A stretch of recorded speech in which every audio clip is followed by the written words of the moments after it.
Kesempatan kali ini saya akan mengkajikannya dan jangan lupa untuk pemirsa supaya menonton sampai habis video ini agar tidak gagal paham karena kita akan mengkaji dalil 5 bab.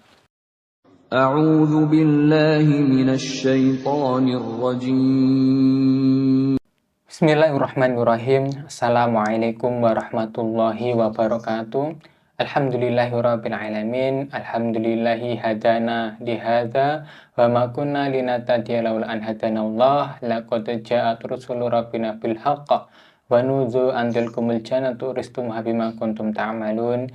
Asyhadu an la ilaha illallah wa asyhadu anna Muhammadan abduhu wa rasuluhu sallallahu alaihi wasallam wa ala alihi wa ashabihi ajmain amma ba'du. Rabbi shrahli sadri wa yassir li amri wahlul 'uqdatam min lisani yafqahu qawli. Rabbi zidna ilma warzuqna fahma waj'alna minas sholihin. Para pemirsa yang semoga selalu dirahmati Allah Subhanahu wa taala, pada kesempatan kali ini kita akan menyampaikan sebuah ilmu. Kita akan membacakan sebuah hadis yang mana itu digadang-gadang atau dijadikan hujah atau dalil terbentuknya 5 bab. Nah, itu dalilnya 5 bab ini loh, gitu kan. Karena saya membaca itu dari komenan akun Normoh999 ya.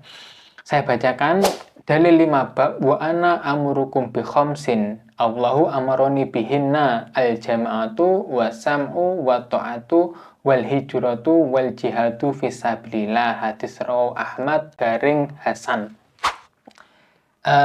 Sebenarnya saya juga belum tahu ya, dan juga pengen bertanya bahwa apakah memang Jokam ataupun gurunya itu memiliki sanad hadis rawahu Ahmad ya. Tolong dijawab terlebih dahulu, apakah sudah punya sanadnya? Kok bisa-bisanya itu hadis rawahu Ahmad juga ikut dicatut atau dinukil? Padahal mereka itu kan ya biasanya berhujah menggunakan kutub sitah atau hadis 6 induk itu ya. Tapi di luar hadis tersebut, di luar kutub sitah, jika memang itu seakan-akan mendukung kelompoknya, maka ya hadis itu tetap diambil atau dipakai gitu ya. Dan juga kesempatan kali ini saya akan mengkajikannya dan jangan lupa untuk pemirsa supaya menonton sampai habis video ini agar tidak gagal paham karena kita akan mengkaji dalil 5 bab. Setelah saya cari-cari hadisnya, saya bertemu sebuah hadis dan akan saya bacakan teks redaksi hadis rawahu Ahmad yang sebenarnya itu dipotong ya, padahal hadisnya itu panjang sebenarnya. Maka di kesempatan kali ini akan saya bacakan semuanya full ya, dan juga beserta sarah penjelasnya. Langsung saja kami bacakan hadisnya ya. Qala berkata siapa perawi ya, berarti qala di sini adalah Imam Ahmad atau sanad yang terdekat dari hadis Rasulullah SAW. Faqala lalu berkata siapa Rasulullah SAW? Wa ana amurukum bi khamsin. Allahu amaroni bihinna bil jama'ati wa sam'i wa ta'ati wal hijrati wal jihadi fisabilillah. Fa innahu man kharaja minal jama'ati kita shibrin faqad khala'a ribqatal islami min unukihi illa ayyarji. Wa man da'a bida'wal jahiliyati fahuwa min jusati jahannam. Qalu ya Rasulullah wa in soma wa in sola. Qala wa in soma wa in sola wa za'ama annahu muslimun fad'u al-muslimina bi asma'ihim allati sammahumullahu azza wa jalla al-muslimina al-mu'minina ibadallahi azza wa jalla. Akan kita maknani ya bagaimana hadis tersebut, jangan sampai kita salah dalam memahami atau menerjemahkan sebuah teks redaksi Arab. Yang pertama, wa ana amurukum bi khamsin Allahu amaroni bihinna. Dan saya, wa ana dan saya amurukum aku memerintahkan kalian. Ya, kalau di dalam ilmu nahwu ini adalah fi'il mudhari yang bersambung dengan mudhof ilaih dan fa'ilnya itu berupa ana. Jadi sebenarnya itu amaro ya'muru ya, ya'muru. Kemudian iya-nya itu dirubah menjadi fa'il ana, maka ditulis a di depan a'muru. Sebenarnya a'muru, tapi di dalam penulisan gramatika bahasa Arab itu tidak boleh hamzah yang double seperti itu. A'muru. Makanya salah satunya itu dibuang, kemudian dibaca amuru. Ya. Amuru memerintahkan aku pada kalian bi khamsin dengan 5 perkara. Allah amaroni memerintahkan ni padaku bihinna dengannya atau dengan 5 perkara. Dan aku Allah memerintahkan kalian dengan 5 perkara. Allah memerintahkanku dengan 5 perkara itu. Yang kedua yaitu bil jama'ati wasam'i wa ta'ati wal hijrati wal jihadi fisabilillah. Ya, sebenarnya lurus ini ya. Dengan berjamaah, ini jar majrur ini bersambung dengan isim. Bil wa ta'ati wal hijrati, wa ta'ati dan ta'at, wal hijrati dan hijrah, wal jihadi dan jihad fisabilillah di jalan Allah.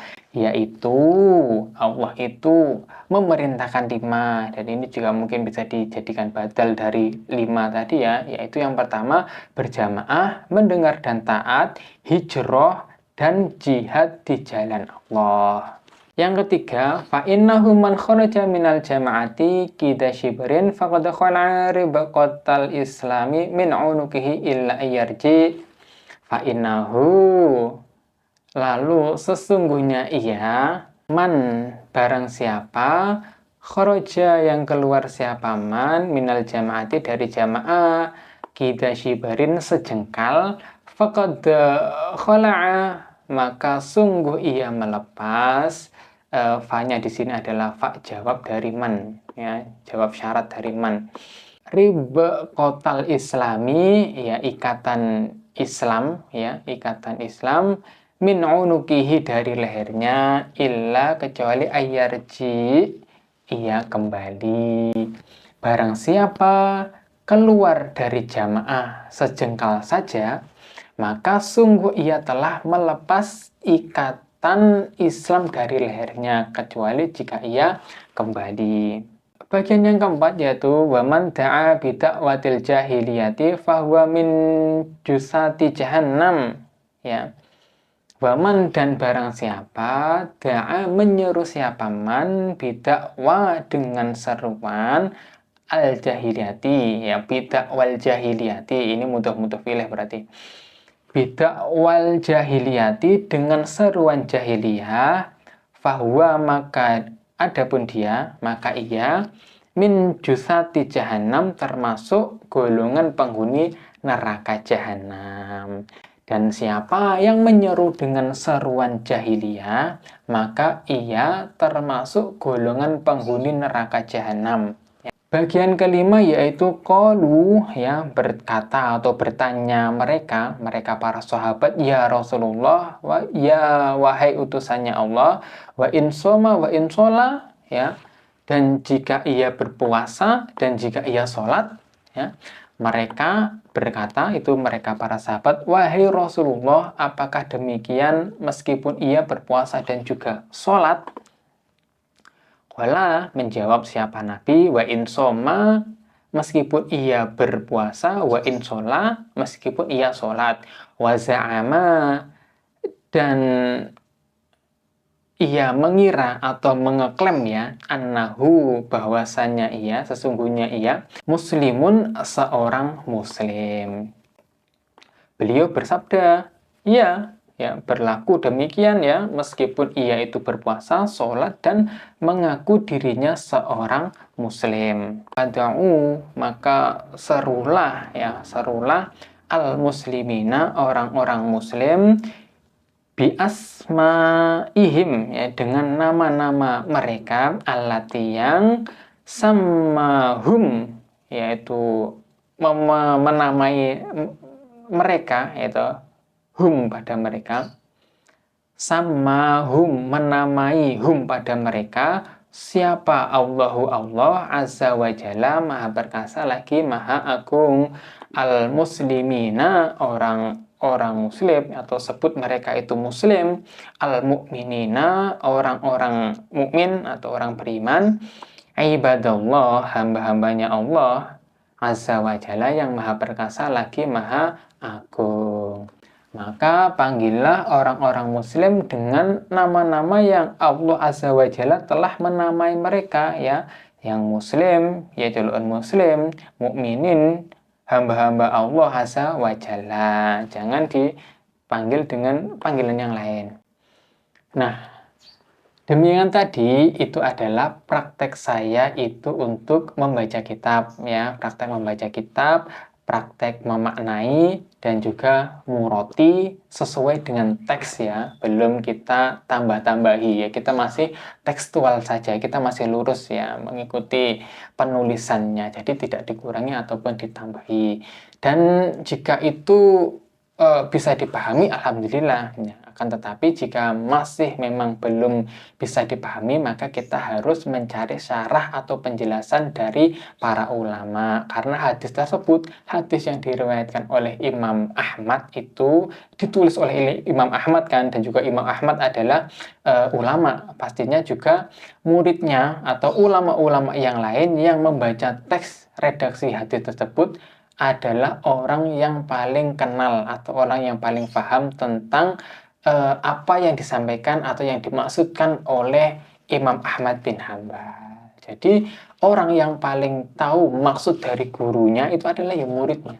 Bener nggak gitu? Contohnya misalnya, saya tidak berjumpa langsung dengan Haji Nur Hasan, ya kan, gitu. Jadi apa yang disampaikan oleh Haji Nur Hasan itu kan saya juga tidak paham, ya. Cuma karena ditulisnya mungkin dimaknai tekstual seperti itu. Jadi saya juga belum bisa memahami. Akan tetapi muridnya yang bertemu langsung itu menulis apa yang dijelaskan oleh Haji Nur Hasan. Makanya kemudian ditulislah muridnya tersebut itu membukukan di dalam sebuah kitab atau buku, kemudian sampailah kepada saya. Jadi ketika saya itu membaca penjelasan dari muridnya, itu bukan berarti saya itu tidak mengikuti Haji Nur Hasan, ya, akan tetapi saya mengikuti Haji Nur Hasan dengan pemahaman muridnya tersebut. Ya, kira-kira analogi seperti ini bisa dipahami tidak, ya, oleh saudara kita yang masih di Jokam. Ya, semoga penjelasan saya yang menurut saya ini sudah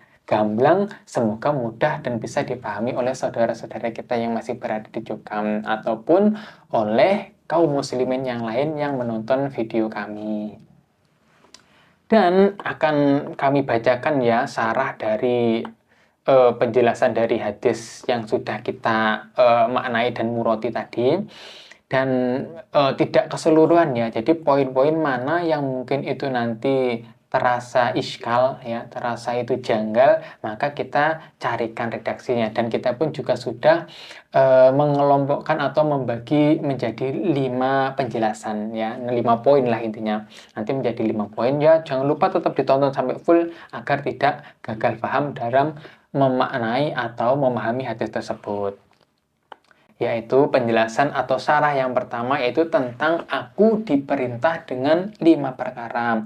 Imam Al-Mubarakfuri dalam Tuhfatul Ahwazi syarah Sunan Tirmizi menjelaskan 5 perkara ini adalah pokok yang menjaga agama dan umat, ya, berjamaah, mendengar dan taat, hijrah dan juga jihad. Kelima perkara ini adalah pokok yang menjaga agama dan juga umat, ya, menjaga agama dan juga umat itu termasuk, ya, ukhuwah, ya. Dan yang pertama yaitu al-jama'atu, berjamaah, maksudnya adalah bersama umat Islam dan tidak keluar dari kepemimpinan mereka. Jadi kita itu berjamaah, kita tidak keluar dari kepemimpinan kaum muslimin yang itu diketahui ya. Jadi kalau ngaku berjamaah dan pemimpinnya itu orang lain tidak tahu dan bahkan terkesan disembunyikan ya, terkesan disembunyikan ketika ditanya imammu mana, pemimpinmu mana, ya nggak mau menunjukkan, jadi kurang kurang yakin berarti dengan jamaahnya berarti ya. Kalau yakin dilihat siapa saja boleh ya kan gitu loh Mas. Ya karena kita pun juga ingin memiliki pemimpin ya, karena pemimpin kaum muslimin yang di dunia itu kan sudah runtuh di kala Turki Utsmani ya, itu kan yang terakhir. Jadi sekarang sudah tidak ada, adanya adalah Amirul Bilad ya, pemimpin negara. Jadi ya kita nanti sebenarnya pengen memiliki pemimpin kaum muslimin ya, tapi ya mungkin sudah dinas kalau akan terjadi seperti ini. Jadi jangan sampai ya itu kita keluar, dan juga sabdanya tersebut itu dikala itu, nah, dikala itu. Jadi kita harus benar-benar tahu asbabul wurudnya ya. Dikala itu kejadiannya itu seperti apa, kenapa kok Nabi tiba-tiba ngomong seperti ini, kan tidak mungkin. Jadi pasti ada perkara kejadian ya ataupun fenomena, dan kemudian Nabi bersabda hal yang demikian gitu loh. Dan yang kedua yaitu mendengar dan taat ya, as-sam'u wa ta'atu, yaitu mendengar perintah pemimpin dan mentaatinya dalam hal yang bukan maksiat. Jadi ketika kita itu sudah memiliki pemimpin atau ketika itu ada pemimpin yang memerintahkan kepada kaum muslimin, maka dengarkan dan juga taatilah. Jadi tidak ada ketaatan kepada makhluk ya, la ta'atan li makhlukin kan ya, min maksiatillah itu kan. Yang ketiga yaitu al-hijratu, yaitu hijrah, yaitu berpindah dari tempat atau keadaan yang penuh maksiat menuju ketaatan dan lingkungan iman. Jadi bukan apa ya, di sini tidak bisa mengamalkan kemudian hijrah berpindah agar bisa mengamalkan, itu bukan ya, itu penjelasan ulama loh ya. Ini kalau seperti itu kan penjelasan dari Jukam ya. Hijrah dikatakan ngamal kan gitu, dimaknai ngamal. Padahal teksnya ini hijrah loh, bukan ngamal. Terus kemudian kok bisa dimaknai ngamal, itu ya dari mana? Juga harus ada redaksi, dan kalau cuma ngarang-ngarang saya pun juga bisa ya kan. Jadi kenapa hijrah itu dimana seperti ini? Saya mengikuti pendapat Imam apa tadi, Al-Mubarakfuri ya. Jadi bukan saya ngarang sendiri ya. Jadi saya cuma nukil dari kaulnya para imam. Ya, jadi yang dimaksud hijrah yaitu berpindah dari tempat atau keadaan yang penuh maksiat ya. Jadi hal-hal itu yang penuh maksiat itu menuju ketaatan dan lingkungan iman. Jadi yang kita itu di sini itu di negara, mohon maaf ya, negara itu masih keadaan yang penuh maksiat. Jadi kemudian kita harus pindah ke tempat yang bisa itu menuju ketaatan dan lingkungan itu iman, dan orang-orang yang beriman yang kalau bisa di negara yang memang kita itu bisa melaksanakan syariat Islam gitu ya. Tapi juga mungkin boleh ya dimaknai ngamal, cuman yang kita ikut redaksi teks dulu ya. Jadi kita itu apa ada teksnya itu kita maknai seperti itu, dan penjelasan para ulamanya bagaimana. Al-jihadu adalah berjuang melawan musuh, membela agama baik dengan harta jiwa maupun lisan. Jadi jihadnya itu ya dengan memperjuangkan agamanya Allah, bukan memusuhi mantan ya. Bukan memusuhi mantan, benar-benar membela agama, yaitu agama Islam kita perjuangkan agamanya, dengan sampai ada orang yang merendahkan. Jadi ada kecemburuan ketika simbol-simbol Islam itu dihinakan, ya kita ada rasa kecemburuan baik dengan harta kita ya ataupun jiwa kita maupun lisan kita. Jadi saya pun juga berjihad sekarang ya dengan lisan saya ya, dengan lisan saya supaya untuk menyampaikan ilmu, dan juga berusaha untuk menyadarkan saudara-saudari kita yang masih berada di Jokam. Jadi ya jihadnya macam-macam ya. Poin yang kedua yaitu tentang barang siapa keluar dari jamaah sejengkal saja. Itu kita kupas ya, Ibnu Hajar Al-Asqalani dalam Fathul Bari Syarah Sahih Muslim ya. Harusnya tahulah ini kitab yang muktabar, ini kitab yang terkenal, ini muridnya Imam Bukhari ini loh. Maksud keluar dari jamaah adalah memisahkan diri dari ketaatan kepada pemimpin sah umat Islam ya, sah ya, digarisbawahi sah ya, atau menyelisih persatuan kaum muslimin. Jadi kalau sah itu ya diakui oleh seluruh umat Islam ya. Kalau cuma di sini bikin imam, di sini bikin imam, di sini bikin imam, imamnya banyak nanti. Kata sejengkal atau Kida Shibrin adalah kiasan ya, maksudnya adalah meskipun hanya sedikit menyimpang tetap berbahaya. Jadi Kida Shibrin itu ya kiasan itu tidak cuma hanya sejengkal ya, maksudnya itu wes kita itu menyelisihi gitu pun itu sudah sangat berbahaya ya. Maksud dari melepas ikatan Islam dari lehernya, yaitu maksudnya keluar dari perlindungan Islam dan bisa terancam dengan kekufuran. Ya, itu bukan berarti langsung kufur ya. Maksudnya itu terancam kekufuran jika itu dia jika sampai menolak jamaah secara mutlak. Ya. Jadi orang tersebut itu keluar dari perlindungan Islam. Ya, dia keluar dari perlindungan Islam. Jadi memang ini negaranya Muslim ya. Waktu itu memang kalau menyelisih itu ya bisa jadi mungkin diperangi oleh saudara kita yang non Muslim atau kafir di kala itu. Jadi dia tidak mendapatkan perlindungan dari Amir di zaman tersebut. Jadi kan ada yang namanya Amir, pemimpin Juntun kan gitu kan, pelindung dia. Ketika si keluar dari ibaratnya ini sebuah kelompok atau negara ya, keluar dari negara tersebut dan di luarnya itu orangnya non Muslim atau saudara kita yang masih belum Islam, di kala itu bisa jadi mungkin dia itu dibunuh ya kan gitu loh. Karena di zaman itu ya masih ramai peperangan. Poin yang ketiga yaitu tentang seruan jahiliyah. Dakwal jahiliyati. Imam As-Sindi dalam Hawashi An-Nasai menafsirkan seruan jahiliyah adalah setiap fanatisme buta ya, setiap fanatisme buta atau asobiyah kepada kabilah atau kabilah itu ya kelompok ya, mazhab atau partai yang menyebabkan perpecahan umat. Meskipun orang itu sholat dan puasa, kalau ia menyeru dengan semangat jahiliyah, maka ia tetap terancam sebagai penghuni neraka. Yes, jadi tidak ada wis kita puasa, kita sholat, nah tapi kok kita masih menyeru ya jamaah surga, jamaah neraka, ya itu namanya asobia gitu loh. Kalau ikut kelompok saya surga, di luar kelompok saya neraka, weh ya ini terancam ini loh ya kan ya, dia tetap terancam sebagai penghuni neraka. Naudzubillah min dzalik. Harusnya kita takut kalau menjadi orang-orang seperti ini ya, jangan sampai kita asobia. Fanatisme boleh ya, kalau fanatisme buta itu yang tidak boleh, fanatik boleh, fanatik buta itu yang tidak boleh ya, harusnya ini bisa dipahami lah. Dan juga Imam Al-Munawi dalam Faidul Qadir berkata, seruan jahiliyah adalah intisab atau menisbatkan diri kepada selain Islam, ya seperti kesukuan, fanatisme golongan, ataupun kebanggaan terhadap kelompok tertentu yang memecah belah umat Islam. Ya jangan sampai kita menamai diri kita jamaah, menamai kita itu nama apalah istilah-istilah yang lain. Ya cukup Islam saja gitu kan. Kita ikut para ulama saja lah gitu kan.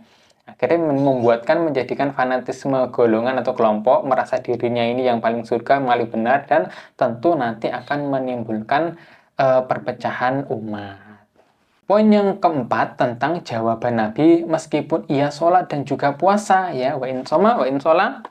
Imam Nawawi ya, Imam An-Nawawi dalam Syarah Sahih Muslim menjelaskan hal ini menunjukkan ibadah individu tidak akan bermanfaat jika seseorang merusak persatuan umat Islam dengan fanatisme jahiliyah. Ya, ini tetap membahas tentang fanatik kelompok ya. Jadi syariat menekankan bahwa akhlak jama'i ya, bersatu, menjaga ukhuwah ya adalah pokok agama di samping ibadah individu. Jadi meskipun kita itu sholat dan juga puasa, jika kita itu tetap menyeru pada fanatisme jahiliyah atau fanatisme kelompok, ya kita itu malah menimbulkan perpecahan dan juga malah terancam neraka ya, tidak akan bermanfaat ya kalau hal-hal persatuan umat Islam dengan fanatisme itu tersebut loh ya. Jadi ya wis capek-capek sholat puasa malah kita tetap diancam neraka. Poin yang terakhir yaitu poin yang kelima tentang panggilan dengan nama yang Allah berikan ya, muslimin, mukminin, hamba Allah. Ibnu Taimiyah dalam Iqtida' Syirat Al-Mustaqim menjelaskan identitas kaum muslimin adalah muslim, mukmin, ibadullah ya. Tidak ada jamaah ini, ada yang ngaku ini penting muslim gitu loh. Muslim, mukmin, ibadullah, hambanya Allah. Tidak boleh menjadi identitas lain yang memecah belah umat. Nama, suku, kelompok, hizbi atau sekte yang sebagai identitas utama. Identitas kita utama adalah muslim ya. Itu perlu digarisbawahi ya. Selanjutnya yaitu menyebut diri dengan selain nama Islam bisa menjadi sebab munculnya perpecahan dan pertentangan. Ya, jangan sampai kita itu memberikan lakop atau menamai diri kita dengan sebutan-sebutan yang itu nanti bisa memecah belah ya. Nah, demikian tadi adalah penjelasan dari hadis tentang 5 perkara yang mungkin itu ya diandalkan atau dijadikan hujah atau dalil 5 bab ya. Akan tetapi kami membacakan atau menerangkan hadis tersebut dengan perspektif penjelasan dari ulama salaf atau ulama terdahulu. Dan jika memang saudara kita atau saudara jogam kita itu tidak sepakat dengan penjelasan saya, ya mungkin bisa membuat video atau bisa menerangkan dengan perspektif yang lain, ya monggo. Kami sangat terbuka untuk menerima kritikan atau perbedaan pendapat. Tapi juga harus ada rujukan yang ilmiah ya. Jadi bukan tidak semangguling ini ya, hal-hal seperti itu kita tidak terima.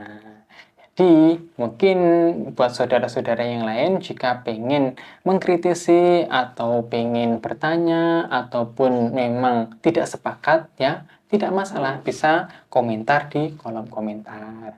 Nah, mungkin cukup sekian di video kali ini. Semoga Allah memberikan manfaat dan juga kebarokahan. Jika banyak kurangnya, kami mohon maaf yang sebesar-besarnya. Syukran ala ihtimamikum. Jazakumullahu khairan wa barakallahu fikum. Wassalamualaikum warahmatullahi wabarakatuh.